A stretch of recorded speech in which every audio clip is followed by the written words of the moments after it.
Hello, my dear students. I'm here. My dear promising first PU students, I welcome all of you to yet another session of the lesson. It's a poem, If I Was a Tree. Before entering into this poem, let me recall. ಸ್ವಲ್ಪ ನೆನಪು ಮಾಡಿಕೊಳ್ಳುವ.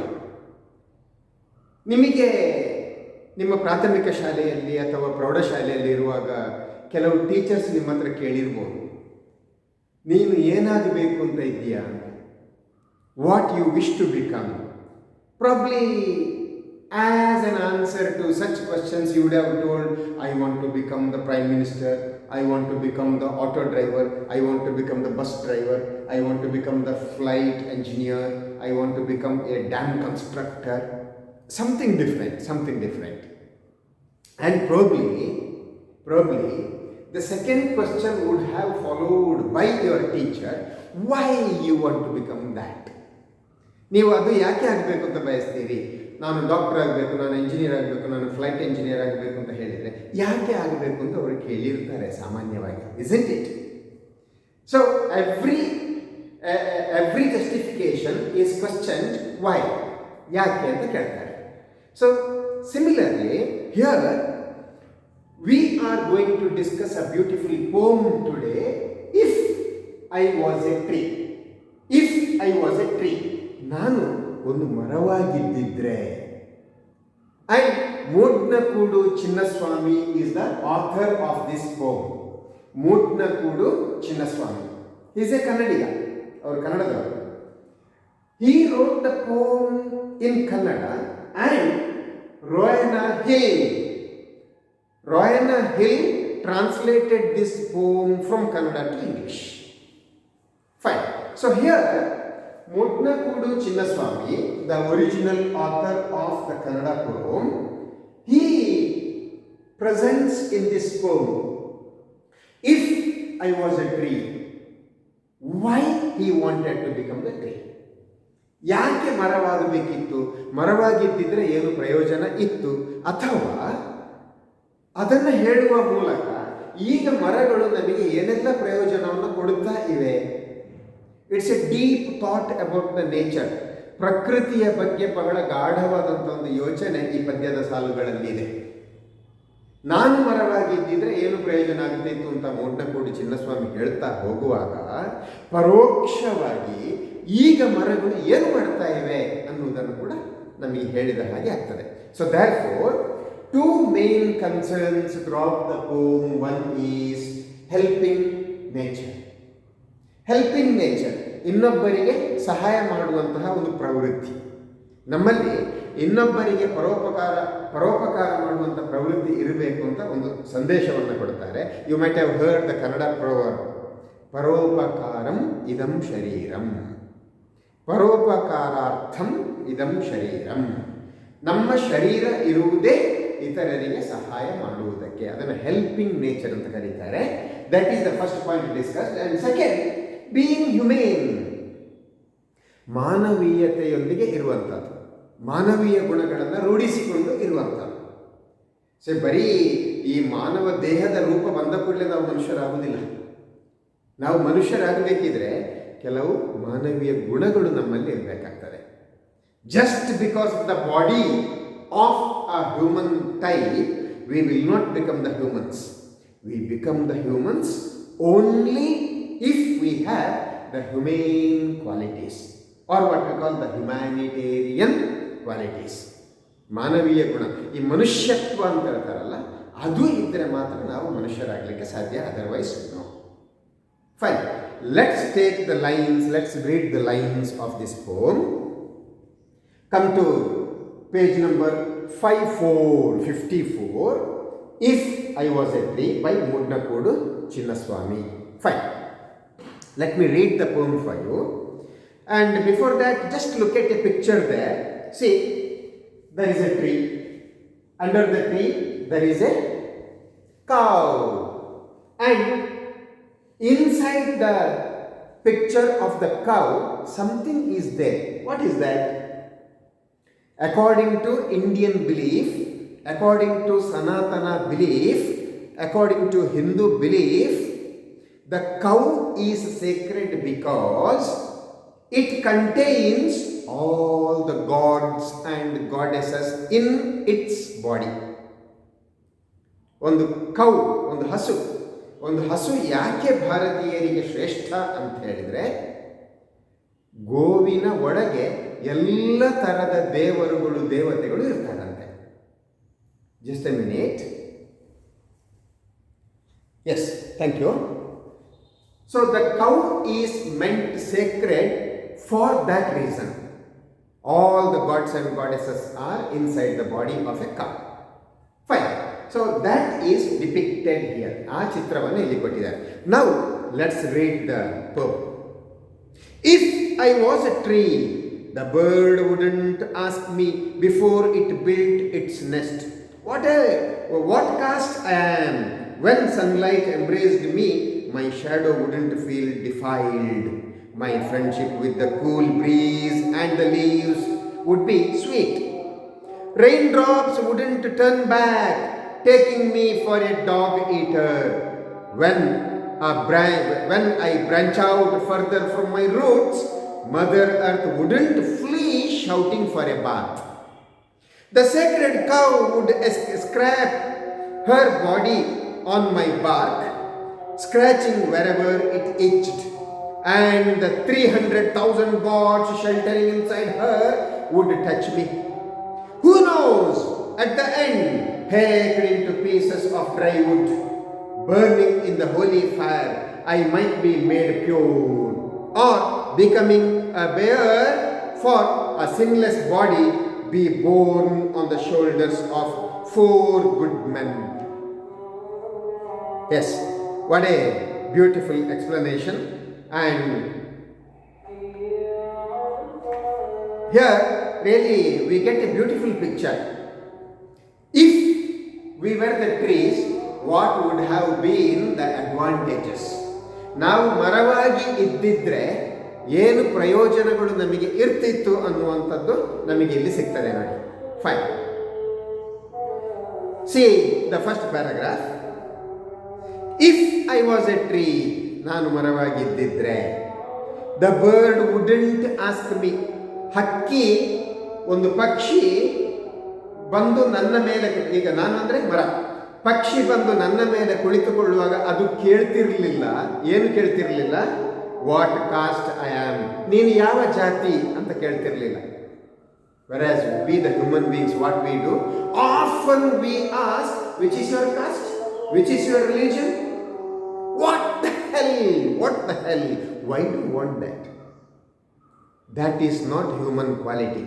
Asking the caste and religion of a person is not the human quality. That is something their personal. We needn't touch their personal aspects. So asking the caste and religion of a person is not fair. That is why the author says, if I was a tree, if the bird wouldn't ask me, if the bird come and sits on me, it wouldn't ask me what caste I am. ನೀನು ಯಾವ ಜಾತಿ ಅಂತ ಕೇಳ್ತಿರ್ಲಿಲ್ಲ. When sunlight embraced me, my shadow wouldn't feel defiled. When sunlight embraced me, it wouldn't feel defiled. My shadow ಅಂದ್ರೆ ಏನು? ನೆರಳು. See, during the olden days when untouchability was in practice, it was such an inhuman practice existing in the society. During the daytime, the low caste person, or what we call untouchable person, the untouchables were not supposed to walk on the public street because during the daytime sunlight will be there. Sunlight will produce the shadow of anything. So similarly, sunlight produces the shadow of this untouchable man, and if that shadow touches the high caste people, high caste man, my goodness, it was indeed the high caste person is defiled. The high caste person is spoiled with his purity. ಕೆಳಜಾತಿಯವನ ನೆರಳು ಮೇಲ್ಜಾತಿಯವನ ಮೇಲೆ ಬಿದ್ದು ಬಿಟ್ರೆ ಆ ಮೇಲ್ಜಾತಿಯವನು ಅಪವಿತ್ರ ಆಗಿ ಬಿಡ್ತಾನಂತೆ. This was the belief during the ancient days when untouchability was very strong. ಇಂಥ ಒಂದು ನಂಬಿಕೆ, ಇಂಥ ಒಂದು ಆಚರಣೆ, ಇಂಥ ಒಂದು ಅಂಧ ಆಚರಣೆ, ಇಂಥ ಒಂದು ಬ್ಲೈಂಡ್ ಬಿಲೀಫ್ ಇತ್ತು. ಸೊ ಅದಕ್ಕಾಗಿ ಇಲ್ಲಿ ಕವಿ ಹೇಳಿಕೊಳ್ತಾನೆ, ನಾನು ಮರವಾಗಿ ಇದ್ದಿದ್ರೆ ನನ್ನ ನೆರಳು ಬೀಳ್ತಿತ್ತಲ್ಲ, ಆ ನೆರಳು ಯಾರನ್ನೂ ಡಿಫೈಲ್ ಮಾಡ್ತಿರ್ಲಿಲ್ಲ, ಯಾರನ್ನೂ ಅಪವಿತ್ರ ಮಾಡ್ತಿರ್ಲಿಲ್ಲ. ಯಾಕಂದ್ರೆ ಒಂದು ಮರ ನೋಡಿ, ಮಧ್ಯಾಹ್ನದ ಬಿಸಿಲು, ಜೋರು ಸೆಕೆ, ನೀವು ಒಂದು ಮರದ ಕೆಳಗೆ ಹೋಗಿ ನಿಂತಾಗ ಆ ಮರ ನೀನು ಯಾವ ಜಾತಿಯಪ್ಪ ಅಂತ ನೀವು ಕೇಳ್ತೀರಾ? ಯು ವಾಂಟ್ ಶ್ಯಾಡೋ ಅಷ್ಟೇ. ಅದೇ ಒಬ್ಬ ಮನುಷ್ಯನ ನೆರಳು ಬಿದ್ದರೂ ಕೂಡ ಆ ನೆರಳು ಸಹ ತಂಪನ್ನೇ ತಾನೇ ಕೊಡೋದು ಇತರರಿಗೆ. ಆ ಕೆಳಜಾತಿಯವನ ನೆರಳು ಬಿದ್ದ ಕೂಡಲೇ ಮೇಲ್ಜಾತಿಯವನು ಅಪವಿತ್ರ ಹೇಗೆ ಆಗೋದು? ಹಾಗಾದ್ರೆ ಮರದ ನೆರಳು ಬಿದ್ದರೆ ಯಾಕೆ ಅವನು ಅಪವಿತ್ರ ಆಗೋದಿಲ್ಲ? ಸಿ, ದಿಸ್ ಈಸ್ ದ ಇಲ್ ಕಸ್ಟಮ್. ಅದೊಂದು ಕೆಟ್ಟ ಸಂಪ್ರದಾಯ ನಮ್ಮಲ್ಲಿ ಇದ್ದದ್ದು. ಅದಕ್ಕೋಸ್ಕರ ಕವಿ ಹೇಳ್ಕೊಳ್ತಾನೆ, ನಾನು ಮರವಾಗಿದ್ದಿದ್ರೆ, ನನ್ನ ಮೇಲೆ ಸನ್ಲೈಟ್ ಬಿದ್ದಿದ್ರೆ, ಬಿಸಿಲು ಬಿದ್ದಿದ್ರೆ, ಯಾರೂ ಕೂಡ ನನ್ನನ್ನು ಡಿಫೈಲ್ ಅಂತ, ನನ್ನ ಶ್ಯಾಡೋವನ್ನು ಯಾರೂ ಕೂಡ ಡಿಫೈಲ್ ಅಂತ ಹೇಳದೆ ನನ್ನ ಶ್ಯಾಡೋವನ್ನು ಅಪ್ಪಿಕೊಳ್ತಿದ್ರು, ಎಂಬ್ರೇಸ್ ಮಾಡ್ತಿದ್ರು. ಆದರೆ ಮನುಷ್ಯರಿಗೆ ಆ ಭಾಗ್ಯ ಇಲ್ಲ ನೋಡಿ. My friendship with the cool breeze and the leaves would be sweet. My friendship with cool breeze and leaves. Cool breeze, ತಂಪಾದ ಗಾಳಿ ಮತ್ತು ನನ್ನ ಎಲೆ, ಅದಕ್ಕೆ ಒಳ್ಳೆಯ ಒಡನಾಟ ಇರ್ತಿತ್ತು ಮರವಾಗಿ ಇರ್ತಿದ್ರೆ. ಆದರೆ ನಮಗೆ ಮನುಷ್ಯರಿಗೆ ಆ ಒಡನಾಟ ಇಲ್ಲ. ನಾನು ಇನ್ನೊಂದು ಮನುಷ್ಯನನ್ನು ಕಂಡ್ರೆ ಅವನು ಯಾವ ಜಾತಿಯವ, ಅವ ಯಾವ ಧರ್ಮದವ ಅಂತ ಯೋಚನೆ ಮಾಡ್ತಾನಲ್ಲ, that is my foolishness.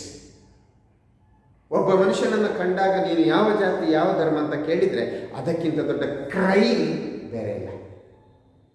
That is highest criminal, it's highest crime. V shouldn't ask the caste or religion of a person. Fine. Come to the next paragraph. Raindrops wouldn't turn back, taking me for a dog eater. When I branch out further from my roots, Mother Earth wouldn't flee shouting for a bath. ಈ untouchability practice ಇದ್ದಾಗ, if a lower caste person happens to touch the upper caste person, it was believed that upper caste person's purity is spoiled. And if the upper caste persons happen to be touched by the lower caste person, he was running for a bath. ಕೆಳಜಾತಿಯವನನ್ನು ಮುಟ್ಟುವಂಥ ಸಂದರ್ಭ ಬಂದರೆ ಮೇಲ್ಜಾತಿಯವನ ಓಡಿ ಹೋಗಿ ಸ್ನಾನ ಮಾಡ್ತಿದ್ದ. ಅವನಿಂದ ಮುಟ್ಟಿ ಅವನು ನನ್ನನ್ನು ಮುಟ್ಟಿದ ಕಾರಣ ನಾನು ಅಪವಿತ್ರನಾದೆ ಅಂತೇಳಿ ಓಡಿ ಹೋಗಿ ಸ್ನಾನ ಮಾಡ್ತಿದ್ದ. ಆದರೆ ನಾನು ಮರವಾಗಿ ಇದ್ದಿದ್ರೆ ಏನಾಗ್ತಿತ್ತು? Rain drops wouldn't turn back, taking me for A dog eater. ನಾನು ಕೆಳಜಾತಿಯವನು, ನಾನು ನಾಯಿ ಮಾಂಸ ತಿನ್ನುವನು ಅಂಥೇಳಿ ಮಳೆ ನನ್ನನ್ನು ದೂರ ಇಡ್ತಿರಲಿಲ್ಲ. ಮನುಷ್ಯರು ಕೆಳಜಾತಿಯವರನ್ನು ದೂರ ಇಡ್ತಾರೆ, ಅವರು ನಾಯಿ ಮಾಂಸ ತಿಂತಾರೆ ಅಂತ ಹೇಳಿಕೊಂಡು. ಆದರೆ ನಾನು ಮರವಾಗಿ ಇದ್ದಿದ್ರೆ ಮಳೆ ನನ್ನನ್ನು ಯಾವುದೇ ರೀತಿಯಲ್ಲಿ ಹೀನಾಯವಾಗಿ ಕಂಡು ನನ್ನನ್ನು ದೂರ ಇಡ್ತಿರಲಿಲ್ಲ. And when I branch out further from my roots, Mother Earth wouldn't flee shouting for a bath. ನನ್ನ ಗೆಲ್ಲು ಅಕ್ಕಪಕ್ಕದಲ್ಲಿ ಹೋಗಿ ಇನ್ನೊಂದು ಮರವನ್ನು ತಾಗಿದ್ರೆ ಅಥವಾ ಇನ್ನೊಂದು ವಸ್ತುವನ್ನು, ಕಟ್ಟಡವನ್ನು ತಾಗಿದ್ರೆ ಅದು ಯಾವುದೂ ಕೂಡ ಈ ಮರದಿಂದಾಗಿ ಅಪವಿತ್ರ ಆಯಿತು ಅಂತೇಳಿ ಯಾರೂ ಓಡಿ ಹೋಗ್ತಿರ್ಲಿಲ್ಲ, ಸ್ನಾನಕ್ಕೆ ಓಡಿ ಹೋಗ್ತಿರ್ಲಿಲ್ಲ.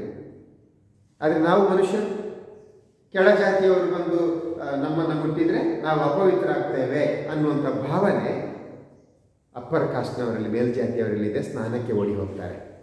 C, this is the difference between the tree and human beings. The sacred cow would scrape her body on my back, scratching whenever it itched, and the 300,000 gods sheltering inside her would touch me. ನಾನು ಮರವಾಗಿ ಇದ್ದಿದ್ರೆ ದನ ಅದರ ಬೆನ್ನು ಅಥವಾ ಅದರ ಹೊಟ್ಟೆ ಅಥವಾ ಯಾವುದೋ ಭಾಗ ತುರಿಸಿದಾಗ ಬಂದು ಏನು ಮಾಡ್ತಿತ್ತು? ತನ್ನ ಹೊಟ್ಟೆಯನ್ನು, ತನ್ನ ತಲೆಯನ್ನು, ತನ್ನ ಬೆನ್ನನ್ನು ಮರಕ್ಕೆ ಉಜ್ಜುತ್ತಿತ್ತು. ನೀವು ನೋಡಿದ್ದೀರಲ್ಲ, ದನಗಳು, ಆಡುಗಳು, ಮೇಕೆಗಳು, ಕುರಿಗಳು, ಅವುಗಳಿಗೆ ಮೈ ತುರಿಸಿದಾಗ ಹೋಗಿ ಯಾವುದಕ್ಕೋ ಉಜ್ಜುತ್ತವೆ. ಹೀಗೆ ಹಾಗೆ ನಾನು ಮರವಾಗಿ ಇದ್ದಿದ್ರೆ, if I was a tree, cow would have scraped its back to my bark. ನನ್ನ ಕಾಂಡಕ್ಕೆ ಬಂದು ಹಸು ಅದರ ಮೈಯನ್ನು ಉಜ್ಜುತ್ತಿತ್ತು. ಹಸು ಮೈ ಉಜ್ಜಿದಾಗ ಏನಾಗ್ತದೆ? 300,000 ಗಾಡ್ಸ್, 300,000 ಅಂದರೆ ಕೋಟಿ ಕೋಟಿ ದೇವರುಗಳು ಆ ದನದ ಒಳಗೆ ಇವೆ. ಆ ದೇವರುಗಳು ನನ್ನನ್ನು ಮುಟ್ಟುವಂಥ ಭಾಗ್ಯ ಬರ್ತಿತ್ತು ನಾನು ಮರವಾಗಿ ಇದ್ದಿದ್ರೆ. C, who knows at the end, hacked into pieces of dry wood, burning in the holy fire, I might be made pure, or becoming the bear for a sinless body, be born on the shoulders of 4 good men. ಅಥವಾ ಯಾರಿಗೊತ್ತು, ಕೊನೆಯಲ್ಲಿ ನಾನು ಮರವಾಗಿ ಇದ್ದಿದ್ರೆ ಕೊನೆಯಲ್ಲಿ ನಾನು ಏನಾಗ್ತಿದ್ದೆ? hacked into pieces of dry wood, ನನ್ನನ್ನು ಕಟ್ಟಿಗೆಯ ತುಂಡುಗಳಾಗಿ ಕಡಿತಿದ್ರು ಜನ, ಕಡ್ದು ಹಾಕ್ತಿದ್ರು ಏನೋ ನಾನು ಮರವಾಗುತ್ತಿದ್ರೆ. Burning in the holy fire, holy fire ಪವಿತ್ರ ಅಗ್ನಿ. ಪವಿತ್ರ ಅಗ್ನಿ ಯಾವುದು? ಇಫ್ ವಿ ಕಂಡಕ್ಟ್ ಎನಿ ಯಜ್ಞ, ಯಾಗ, any worship related with fire, ಬೆಂಕಿಗೆ ಸಂಬಂಧಪಟ್ಟಂಥ ಯಾವುದೇ ಯಜ್ಞ ಯಾಗಗಳನ್ನು ಮಾಡಿದರೆ ಆಗ ಅದಕ್ಕೆ ಕಟ್ಟಿಗೆ ಬೇಕಲ್ಲ, ಅದಕ್ಕೆ ನಾನು ಉರುವಲು ಕಟ್ಟಿಗೆ ಆಗ್ತಿದ್ನ ಏನೋ, ಹೋಲಿ ಫೈರ್ನಲ್ಲಿ ನಾನು ಸುಟ್ಟೋಗ್ತಿದ್ನ ಏನೋ. ಅಥವಾ ಇನ್ನೊಂದು ಸಾಧ್ಯತೆ ಏನು? I might be made pure, or becoming the bear for a sinless body. Becoming the bear. Bear ಅಂದರೆ ಚಟ್ಟ ಅಂತ ಕೇಳಿದ್ದೀರಾ? ಚಟ್ಟ, ಚಟ್ಟ ಅಂದರೆ ಏನು? ಸತ್ತ ಮೇಲೆ ಹೆಣವನ್ನು ಮಲಗಿಸಿ ಹೊತ್ಕೊಂಡು ಹೋಗ್ತಾರಲ್ಲ, ಚಟ್ಟ. ಆ ಚಟ್ಟವಾಗುತ್ತಿದ್ನೋ ಏನೋ, ನನ್ನ ಮೇಲೆ ಆ ಬಾಡಿಯನ್ನು ಮಲಗಿಸ್ತಿದ್ರೋ ಏನೋ. So bear means it's a wooden structure on which the body is kept. Body is kept. ಸತ್ತ ನಂತರ ದೇಹವನ್ನು ಇಟ್ಟು ಹೊತ್ಕೊಂಡು ಹೋಗ್ತಾರೆ ಒಂದು ಸ್ಟ್ರಕ್ಚರ್ನಲ್ಲಿ, ಹೀಗೆ ಹೆಗಲಲ್ಲಿ ಇಟ್ಟುಕೊಂಡು ಹೊತ್ಕೊಂಡು ಹೋಗ್ತಾರೆ ಒಂದು ಸ್ಟ್ರಕ್ಚರ್ನಲ್ಲಿ. ಆ ಸ್ಟ್ರಕ್ಚರ್ಗೆ ಬಯರ್ ಹೇಳ್ತಾರೆ. So are becoming the bier for a sinless body. Sin ಅಂದರೆ ಪಾಪ, ಸಿನ್ಲೆಸ್ ಅಂದರೆ ಪಾಪವಿಲ್ಲದ, ಸಿನ್ಲೆಸ್ ಬಾಡಿ. ಒಬ್ಬ ಶುದ್ಧ ಆತ್ಮನಿಗೆ, ಒಬ್ಬ ಗುಡ್ ಮ್ಯಾನ್, ಒಬ್ಬ ಒಳ್ಳೆಯ ಮನುಷ್ಯ ಸತ್ತಾಗ ಆ ಒಳ್ಳೆಯ ಬಾಡಿಗೆ ನಾನು ಸ್ಟ್ರಕ್ಚರ್ ಆಗ್ತಿದ್ನೋ ಏನೋ ಮರವಾಗಿದ್ದಿದ್ರೆ. Be borne on the shoulders of 4 good men. Be borne, borne ಅಂದರೆ ನಾವೆಲ್ಲ ಹೊತ್ಕೊಂಡಿರುವಂಥ. Be borne on the shoulders of 4 good men, ಅಥವಾ 4 ಒಳ್ಳೆಯ ಮನುಷ್ಯರು ಅದನ್ನು ಆ ಬಯರನ್ನು ಹೊತ್ತುಕೊಂಡು ಹೋಗುವಾಗ ಅದರ ಮೇಲೆ ಅದಕ್ಕೆ ಸಹಾಯವಾಗಿ ನಾನು ಮರವಾಗಿರ್ತಿದ್ನೋ ಏನೋ. ಸೊ ಈ ರೀತಿಯ ಕಲ್ಪನೆ ಮೂಡ್ನಕೂಡು ಚಿನ್ನಸ್ವಾಮಿ ಅವರದ್ದು. ನಾನು ಮರವಾಗಿ ಇದ್ದಿದ್ರೆ ಏನೆಲ್ಲ ಒಳ್ಳೆಯದಾಗುತ್ತಿತ್ತು. My dear students, already you have received the notes on this in your WhatsApp group, and soon you will have the examinations. If this poem is included in that examination question paper, be ready, write it well, and in my next video I will come with yet another lesson. Until then, keep studying, stay safe, stay blessed. Good luck. Bye bye.